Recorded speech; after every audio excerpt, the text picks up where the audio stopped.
ہماری غلطیاں بتانے والا. ہمارے ایسا فرمایا کرتے تھے اپنے دشمنوں کی باتوں پر بھی غور رکھو, تمہارے دشمن تمہیں نکھار دیتے ہیں, تمہارے اندر جو کوتاہیاں ہوتی ہیں وہ تمہیں پتہ چل جاتی ہیں کہ یہاں میری اصلاح ہو رہی, ان پر غور کرو وہ کیا کہتے ہیں. حضرت عمر فاروق کی تعریف کی ایک بندے نے, کمال تعریف کی. اس کا خیال تھا کہ رزلٹ بڑا شاندار آئے گا, بادشاہ کی تعریف ہوتی تھی تو پھر تھیلی جاتی تھی اشرفیوں کی, کمال رزلٹ آئے گا. تو حضرت عمر جب وہ پوری کر چکا نا بات, تو فرمانے لگے تو خود بھی ہلاک ہوا اور مجھے بھی ہلاک ہی کر دیا ہے, خود بھی تباہ ہوا ہے مجھے بھی تباہ کر دیا. کس طرح کی باتیں کر رہے. ایک بندہ اور آیا اور اس نے آ کے کہا کہ پوری امت میں سب سے افضل ہے فاروق اعظم آپ ہی ہیں. حضرت عمر فاروق فرمانے لگے تجھے تیری ماں روئے, ابو بکر تجھ سے بھی افضل تھے, تیرے باپ سے بھی افضل تھے, اور صدیق اکبر مجھ سے بھی افضل ہے اور میرے باپ سے بھی افضل ہے. یہ تو کس طرح کی بات کر رہا ہے. یہاں ہر شے ہضم نہیں ہو جاتی, فوری طور پہ لوگ ڈکار بھی پورا نہیں لیتے. قرآن مجید نے کہا فلا تزکوا انفسکم هو اعلم بمن اتقى, اپنے منہ سے نہ کہو میں پاک صاف ہوں, اللہ زیادہ بہتر جانتا ہے کہ تم میں سے پرہیزگار کون ہے. اپنے منہ سے تعریفیں کرتے کراتے ہو, یہ مزاج چھوڑ دے. حضرت عمر رضی اللہ تعالیٰ عنہ پسند نہیں کرتے. ایک آدمی نہ چلتا تھا وہاں تو بڑا متکبرانہ چال کے ساتھ چلتا. حضرت عمر نے دیکھا, یہاں تک احتساب فرماتے, زمین پہ زور زور سے پیر پٹکتا, چال بڑی اس کی متکبرانہ, لوگ بڑے پریشان ہوتے. حضرت عمر نے ایک دن سمجھایا, باز نہیں آیا. اگلے دن پہ درہ نکال لیا, لگائے 4 درے, فرمایا آج کے بعد نہ چلنا اس طرح مدینے میں پیر پٹک پٹک کے. اس وقت تو اسے غصہ لگا, لیکن کچھ دیر کے بعد نا جب غصہ اترا تو حضرت عمر کے پاس آیا, کہنے لگا حضور اللہ آپ کا بھلا کرے, آپ نے درے نہیں مارے, آپ نے تو شیطان بھگا دیا جو میرے ساتھ چمٹا ہوا تھا. چمٹا ہوا شیطان آپ نے مجھ سے بھگا دیا ہے. یاد رکھیں مسند امام احمد بن حنبل میں حدیث ہے, اللہ کے پیارے رسول صلی اللہ علیہ وسلم فرماتے ہیں جو دنیا میں متکبرانہ چال کے ساتھ چلتا ہے نا, قیامت کے دن وہ اللہ سے اس حال میں ملے گا کہ رب اس سے ناراض ہوگا. متکبرانہ چال سے نہیں چلیں گے. تو حضرت فاروق اعظم رضی اللہ تعالیٰ عنہ کا یہ طریقہ تھا کہ آپ خیال کرتے, اور پتہ کس طرح کا آپ کا مزاج تھا. فرماتے تھے تقسیم کرو, دوسروں کا بھی خیال رکھو. جس طرح بندہ دیوانہ وار نہیں لوگوں کا خیال رکھتا کہ بندہ بگڑے کوئی نہ, دیوانہ وار. کچھ لوگ تبلیغ کرتے ہیں رسمی, اور کچھ لوگ ایسے ہوتے ہیں جو لوگوں کی اصلاح میں دیوانے ہو جاتے ہیں. ان کی خواہش ہوتی ہے یہاں بھی بندہ ٹھیک ہو جائے, یہاں بھی بندہ ٹھیک ہو جائے, یہاں بھی بندہ ٹھیک. کچھ لوگ کڑی نگرانی کرتے ہیں کہ انسان بگڑنے نہ پائے. حضرت عمر فاروق رضی اللہ تعالیٰ عنہ نا گوشت والی دکان کے پیچھے جا کے بیٹھ گئے کئی دنوں تک. وہ کہنے لگا حضور یہاں کیا ہے؟ فرمایا تو اپنا کام کرنا. گوشت والی دکان پہ بیٹھے, کام کر اپنا, نگرانی کرنے لگے حضرت عمر. پھر آپ نے نا وہ بندے پکڑ لیے. کون؟ جو 2 دن مسلسل گوشت خریدنے آئے, پکڑ کے کھڑا کر لیا. فرمایا تو کل بھی گوشت لینے آیا تھا؟ حضور ہاں. فرمایا آج پھر کھائے گا؟ حضور جی. تو آپ فرمانے لگے کیا تیرے محلے سے غربت ختم ہو گئی ہے؟ تیرے رشتہ دار سارے پیٹ بھر کے کھاتے ہیں, تو 2 دن گوشت لینے آتا ہے. فرمایا آج کے بعد مسلسل گوشت لینے آیا تو درے سے ماروں گا, خبردار یہ کام نہ کرنا. یہاں تک نظام احتساب کا جب خیال رکھا جائے پھر حالات بگڑا نہیں کرتے, پھر وہ قابو میں رہا کرتے. حضرت عمر فاروق رضی اللہ تعالیٰ عنہ اس ترتیب کے ساتھ اصلاح کرتے, اس ترتیب کے ساتھ. سیدنا فاروق اعظم رضی اللہ تعالیٰ عنہ کی ایک بات آخر میں عرض کرنی ہے, وہ میں بھی اپنے اوپر لاگو کروں, آپ بھی غور کریں. حضرت عمر فاروق رضی اللہ تعالیٰ عنہ نے نا خط لکھا حضرت ابو موسیٰ اشعری کو. آپ فرمانے لگے یاد رکھنا جو گورنر, جو امیر اپنے رب کریم کی فرما برداری کرتا رہتا ہے نا, اس کی رعایا بھی اس کی فرما برداری کرتی. اور جو لوگ اپنے رب کریم کی فرما برداری چھوڑ دیتے ہیں, پھر جنہوں نے ان کی فرما برداری کرنی ہوتی ہے وہ ان کی فرما برداری چھوڑ دیتے. آپ نے سپہ سالاروں کو خط لکھے تھے, فوج کے جو جرنیل تھے, کمانڈو تھے, ان کو خط لکھے تھے. فرمایا جو سپاہی نماز نہیں پڑھتا اسے فوج سے نکال دو, اور ساتھ لکھا تھا یاد رکھو جو رب کا وفادار نہیں وہ ہمارا کیسے ہو سکتا ہے. نکال دو ان لوگوں کو, فوج سے الگ کر دو. ہم آج جو بے پناہ پریشان ہیں, ہمارے بچے بات نہیں مانتے, شاگرد بات نہیں مانتے, ہم شکوے کرتے ہیں, بیعت بھی بڑھ گئی. ادب کے ساتھ میں گزارش کروں گا بڑوں کی بارگاہوں میں, جو میری طرح کے بڑے بنے ہوئے ہیں, بزرگوں سے نہیں بات کرتا, ان سے میں کہوں گا کہ ہمیں ایک دفعہ اپنے اوپر بھی تو غور کر لینا چاہیے. کہیں ایسا تو نہیں ہے کہ ہم جب تک اللہ تعالیٰ کے فرما بردار تھے, جب تک ہم تقوی کے معیار پر تھے, ہماری بات ماننے والے ہماری بات مان رہے تھے. کہیں ایسا تو نہیں کہ ہم اس معیار سے ہل گئے ہیں, تب جو ہمارے فرما بردار تھے وہاں سے ہل گئے. حضرت عمر رضی اللہ تعالیٰ عنہ فرمایا کرتے تھے کہ لوگوں کو عجب میں مبتلا نہیں ہونا چاہیے. خود پسندی کا جو ماحول ہوتا ہے اس سے لوگوں کو ہمیشہ نکلنا چاہیے۔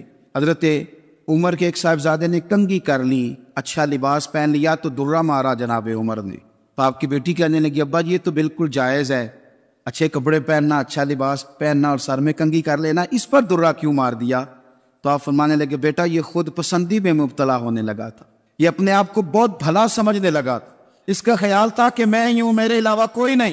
یہ اس مقام پہ جا رہا تھا جہاں اس کی تربیت رک جاتی، اس لیے درہ مارا ہے۔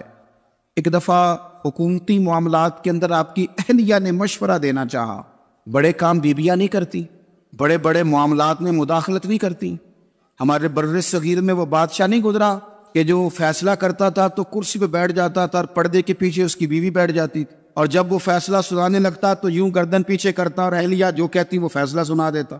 لیکن ایک دفعہ خاتون نے ایک آدمی کو حضرت عمر نے معزول کیا تو آپ کی اہلیہ نے، اس آدمی کی اہلیہ حضرت عمر کی اہلیہ سے ملی ہوگی، تو خاتون نے ذرا سفارش کرنی چاہیے، تو جناب عمر فاروق رضی اللہ تعالیٰ عنہ کے ہاتھ میں عصا تھا، ڈنڈا تھا، 2-3 دفعہ زمین پہ مارا، اور میں تمہیں کس نے اجازت دی ہے حکومتی معاملات میں مشورہ دینے کی؟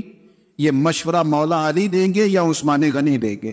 آپ کو کس نے اجازت دی؟ وہ حکومتی معاملات، وہ مسلمانوں کا اجتماعی معاملہ، وہ مسلمان دیکھیں، آپ کو اس میں آنے کی اجازت نہیں ہے۔ جو آپ کی ذمہ داریاں ہیں، آپ کے حقوق ہیں، ان پر آپ بات کریں۔ تو بھائی نظام میں احتساب اپنی ذات سے شروع کریں۔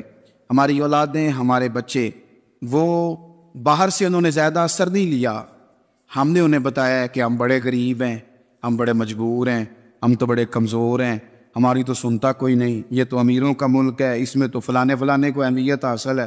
ان باتوں نے ہمارے بچوں کو کمزور کیا ہے، ان باتوں نے ہمارے بچوں کے دلوں میں احساس کمزوری پیدا کیا ہے۔ آپ ان کو جینا سکھائیں، آپ ان لوگوں کو بتلائیں کہ رب کریم نے جو تمہارے لیے بہتر سمجھا وہ تمہیں اپنے فضل سے بڑا عطا فرمایا ہے۔ آپ ان کو ان کے مقام پر رہ کر خوددار اور قناعت پسند ہونا سکھائیں، آپ یقین کریں گھر امن والا بن جائے گا۔ بچے اگر بھنا ہوا گوشت کھا رہے ہوں اور پھر بھی لاڑی رہے ہوں کہ مسالہ میری مرضی کا نہیں، سٹائل میری مرضی کا نہیں، ٹیسٹ میری مرضی کا نہیں، یہ والا گوشت میں نے نہیں کھانا، یہ اس طرح کر کے بھنا ہوتا تو پھر میں نے کھانا تھا، وہ زیادہ خوفناک صورتحال ہو جاتی ہے۔ لیکن اگر ابا جی، اماں جی، گھر والے کھیتوں میں کام کر رہے ہوں اور بچے اچار کے ساتھ روٹی لے کے جائے اور بننے پہ بیٹھ کے، پھٹے پہ بیٹھ کے وہ پھر کھانا شروع کریں، اور جب وہ اچار آئے اور وہ ایک دوسرے کو کہیں کہ آج تو 2 کلے ہو گئے میرے کام کے، اس دفعہ تو دیکھنا ہماری فصل کتنی شاندار ہوگی، ایک دوسرے کو دیکھ دیکھ کے وہ ہنسی اور مسکرائے اور ان کی باتوں میں لذت ہو، اور پھر وہ کہیں کہ آم بڑے اچھے مل گئے تھے، دیکھو اچار کتنا سونا آ گیا ہے، دیکھو یہ کس قدر زیادہ اچھا ٹیسٹ ہے، تیل بھی بڑا اچھا ہے، گل بھی بڑے وقت پہ گیا ہے۔ آپ یقین کریں یوں لگتا ہے کہ کائنات کی سب سے بہترین روٹی یہ لوگ کھا رہے ہیں۔ یہ سوچ حضرت عمر نے ہمیں دی ہے۔ حضرت عمر کا بیٹا مصر گیا، وہاں سے کمائی کر کے لایا، تجارت کرنے گیا، لاکھوں کا مال۔ کون سا باپ ہے دنیا میں جس کا بیٹا باہر سے پیسے لے کے آئے تو ابا تفصیل پوچھے کہ بیٹا کہاں سے کمائے، کہاں سے لایا، کتنے ملے، کیوں آئے؟ کون سا باپ تفصیل پوچھتا ہے؟ ابا تو کہتا ہے لا صحیح، اور تعریفیں کرتا ہے میرا بیٹا بڑی کمائی کرتا ہے۔ کبھی پوچھا ہے اس سے کہ ڈیوٹی صحیح دیتا ہے کہ نہیں؟ کبھی پوچھا ہے کہ تو ایمانداری کی روزی لاتا ہے کہ حرام کی کماتا ہے؟ یہ باپ کی ذمہ داری ہے، یہ اماں کی ذمہ داری ہے۔ پھر کہتا ہے بیماری کیسے آ گئی، پریشانی کیسے آ گئی؟ تو نے کبھی سوال کیا اپنی اولاد سے؟ حضرت عمر فاروق رضی اللہ تعالیٰ عنہ کا بیٹا مصر سے پیسے کما کے لایا تو جناب عمر نے بلایا، فرمایا بیٹے اتنی تو تیرے پاس راس ہی نہیں تھی، تھوڑے سے تو پیسے لے کے گیا تھا، اتنی کمائی کیسے ہو گئی؟ اتنے تو پیسے نہیں تھے صاحب، کہاں سے کمائی لائے؟ اس نے کہا ابا جی وہ جو میرے چچا ہے نا مصر کے گورنر، آپ کے دوست، انہوں نے میری مدد کی ہے۔ فرمایا جتنے لوگ گئے تھے سب کی ہے مدد اس نے؟ کہا نہیں صرف میرے کی۔ فرمایا تیرے کیوں کی؟ کہا حضور آپ کے دوست ہے۔ فرمایا چپ کر، حضور انہوں نے مجھے اتنے پیسے دیے، میں نے کاروبار میں ڈالے تو نفع آیا تو میں ان کی رقم دے کے۔ فرمایا خاموش ہو جا، باقی جتنے لوگ گئے تھے سب کی مدد کی اس نے؟ کہا نہیں حضور صرف میری کی۔ فرمایا اس نے تیری مدد نہیں کی، اس نے خلیفہ کے بیٹے کی مدد کی، اس لیے کہ وہ خلیفہ کو اپنے حق میں نرم کر سکے۔ فرمایا آدھا مال تیرا ہے، آدھا مال غنیمت کا ہے، مال خزانہ کا ہے، مسلمانوں کا ہے، اس لیے کہ تو جو وہاں سے مال کما کے لایا ہے وہ اپنے باپ کے خلیفہ ہونے کی وجہ سے کما کے لایا ہے، لہذا رکھ ادھر۔ یا کہتے ہیں کدھر سے آیا، کیسے آیا، کون سا حساب دے، کیا کرے؟ او بھائی حضرت عمر رضی اللہ تعالیٰ عنہ کا اپنی اولاد کے بارے میں یہ رنگ ہے. ایک جنگ سے نا خوشبو آئی. خوشبو بڑی مہنگی ہوتی تھی. عرب میں خوشبو آج بھی بڑی مہنگی ہے, وہ زیادہ استعمال کرتے. میری باتوں کی سمجھ آ رہی ہے میرے بھائی؟ بڑی مہنگی خوشبو تھی. جب وہ خوشبو آئی تو حضرت عمر نے کہا, گھر میں پہلے پہنچی حضرت عمر کے, چونکہ زیادہ عورتیں استعمال کرتی تھی گھر کے اندر خوشبو, مرد بھی لگاتے. حضرت عمر نے اپنی بیوی سے کہا, آپ کی زوجہ تو تھی وہ بڑی خوشبو کو پسند کرتی. حضرت عمر نے اپنی زوجہ سے کہا کہ خوشبو لاؤ, میں نے ایک عورت کی ڈیوٹی لگائی ہے, وہ خوشبو تول کے نا تو بھائی سب برابر صحابہ میں بانٹ دے گی. تو آپ کی زوجہ کہنے لگی, کسی بی بی کی ڈیوٹی لگانے کی کیا ضرورت تھی, میں جو موجود تھی میں بانٹ دیتی ہوں تول کے بھائی سب برابر. آپ نے فرمایا نہیں تو رہنے دے, فلانے بی بی بانٹے گی. حضور میں نے بھی بانٹنی ہے, میرے پہ کچھ حق ہے. آپ نے فرمایا نہیں, تو تفصیل نہ پوچھ, تو خوشبو دے دے, کوئی اور بانٹے گی. خاتون کھانا تینا کہنے لگی نہیں مجھے بھی آج آپ کو بتانا ہی پڑے گا کہ کوئی جو بانٹ سکتی ہے تو میں کیوں نہیں بانٹ سکتی. زوجہ کہتی عمر نے بات کی تو میری چیخیں نکل گئیں.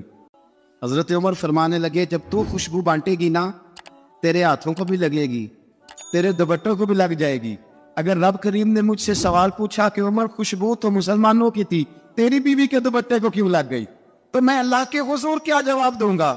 اگر اللہ نے یہ سوال کیا کہ تیری بیوی نے کیوں لگائی, وہ تو حصہ تھا مسلمانوں کا, تو تو نے تیری بیوی نے کیوں لگائی؟ تو فرمایا میں نہیں چاہتا کہ اللہ کے حضور مجھے اور تجھے باز پرس ہو, لہذا کسی اور کو بانٹنے دے. زوجہ روئی اور تڑپ کے کہنے لگی, عمر مجھے لگتا ہے صبح قیامت بھی تیری بیوی ہونے کی وجہ سے اللہ مجھے جنت عطا فرما دے گا, تیری زوجہ ہونے کی برکت سے. بھائی یہ معیار رکھا, خدا کی قسم ایسا شخص تاریخ میں دوبارہ نہیں آیا. اتنا بڑا آدمی, اتنا بڑا شخص, اتنا بڑا آدمی, اور پھر رنگ یہ ہے کہ عمر 22 لاکھ مربع میل کا حکمران, اور کھجور کے درخت کے نیچے مٹی کا ڈیلا لے کے سو گئے ہیں, پرواہ کوئی نہیں, کوئی مسئلہ ہی نہیں. 2 غلام ساتھ بیٹھے, ایک روٹی حضرت عمر نے گھر سے منگوائی, تھوڑا سا سرکہ. غلام کہنے لگے ہم نے بھی کھانی ہے. فرمایا کوئی حرج نہیں, روٹی کو پیٹ بھر کے کھانا ضروری تو نہیں, 3 حصوں میں بانٹ لیتے. ایک آدمی آیا ہوا تھا مصر کا رہنے والا ملنے کے لیے, اس نے پوچھا عمر کدھر ہے, تو کہا وہ ادھر جاؤ مسجد میں بیٹھے ہوں گے. اور واپس آیا تو کہنے لگا وہاں تو 3 غلام بیٹھے, ایک روٹی بانٹ کے کھا رہے ہیں, لگتا ہے کئی دنوں سے روٹی نہیں ملی. کہا 3 غلام تو کوئی نہیں, وہاں 2 ہی تھے, تیسرے تو امیر المومنین تھے. اس نے کہا نہیں 3 غلام ہیں, کپڑے بھی ایک طرح کے پہنے ہوئے, بلکہ 2 کے تو پھر صحیح ہے, تیسرے کے تو زیادہ ماڑے ہیں. کپڑے بھی ایک طرح کے, کھانا پینا بھی ایک طرح کا, اور ان کا نشست برخاست بھی ایک طرح کی ہے, لہذا کوئی فرق نہیں. حضرت ابو ہریرہ کہتے ہیں میں لے کے آیا, اور جناب عمر کو جب میں نے کچی زمین میں تہمت سمیٹ بیٹھے دیکھا تو میں رو پڑا. میں نے اس مصر سے آنے والے کو کہا تو اس کے جلوے دیکھ, اگر اس کی ذات میں اتنا حسن ہے تو محمد عربی کا مقام کیا ہوگا, مقام غور. 10 محرم کو لوگ دیگے پکائیں گے نا, ہم بھی پکائیں گے انشاءاللہ, یہاں بھی پروگرام ہوگا. تو 10 محرم کو جو دیگ پکنی ہے تو ایسا نہیں ہو سکتا کہ 1 محرم کو حضرت عمر کے نام کی بھی کوئی پک جائے. اگر امام حسن حسین کے نام کی دیگیں پکے تو جو امام حسن حسین کے سے پیار کرنے والے ہیں, جو امام حسن حسین سے, ہم لوگوں نے بھی عجیب رٹا اپنایا ہے نا, ہم لوگ بات کا ایک پہلو دیکھتے ہیں دوسرا نہیں دیکھتے. حضرت امام حسن اور حسین کو بھی نبی پاک نے شہید کہا, اور جناب عمر کو بھی رسول اللہ نے خود شہید فرمایا. فرمایا شہید ہے, خود فرمایا اپنی زبان سے کہ یہ شہید ہے, خود میرا عمر شہید ہے. تو ان کے نام کی دیگ نہیں پکنی چاہیے, اس طرف نہیں ہماری توجہ ہونی چاہیے. اور اہل بیت نبوی, یہ بات میں پہلے بھی کرتا ہوں, آج پھر کرنا ضروری سمجھتا ہوں. اہل بیت کا پیار سن لو کان کھول کے, اہل بیت کا پیار اگر ہمیں کسی نے سکھایا ہے تو سیدنا عمر فاروق نے سکھایا ہے. اہل بیت نبوت کی محبت اگر کسی نے سکھائی ہے تو کس نے سکھائی ہے؟ بول کے بتائیے. حضرت عمر نے. اہل بیت کا پیار ہمیں حضرت عمر نے بول کر کے سکھایا ہے. بھائی یاد رکھے, کسی کی طاقت نہیں تھی دم مارنے کی حضرت عمر کے سامنے, طاقت ہی نہیں تھی. کیسر و کسرا کانپ جاتے تھے, جرأت ہی نہیں کرتے تھے حضرت. اور ہمارے تو تعلقات بڑے ہیں نا غیروں سے. حضرت ابو موسیٰ اشعری رضی اللہ تعالیٰ عنہ فرماتے ہیں میرا منشی عیسائی تھا, وہ کاتب کہتے تھے وہ لوگ, میرا حساب کتاب عیسائی تھا. تو فرماتے ایک دن میں نے وہ سارا حساب کتاب لین دین کے حضرت عمر کو دکھائے تو فرمانے لگے جس میں لکھے ہیں اس کو بلاؤ. کہنے لگے ضرور مسجد نہیں آ سکتا. کیوں نہیں آ سکتا؟ کہنے لگے وہ عیسائی ہے. کہتے حضرت عمر جلال میں آ گئے. آپ فرمانے لگے جنہیں رب دور کرتا ہے تم کیوں قریب کرتے ہو, جنہیں اللہ دور کرتا ہے. فرمایا تم غیروں کو اگر عہدے دو گے تو اپنوں کا کیا بنے گا؟ اگر تم غیروں کو عہدے دو گے تو اپنوں کا. ہم نے غیروں کو عہدے دیے تو دیکھا نا اپنے کس طرح کاٹے جا رہے ہیں.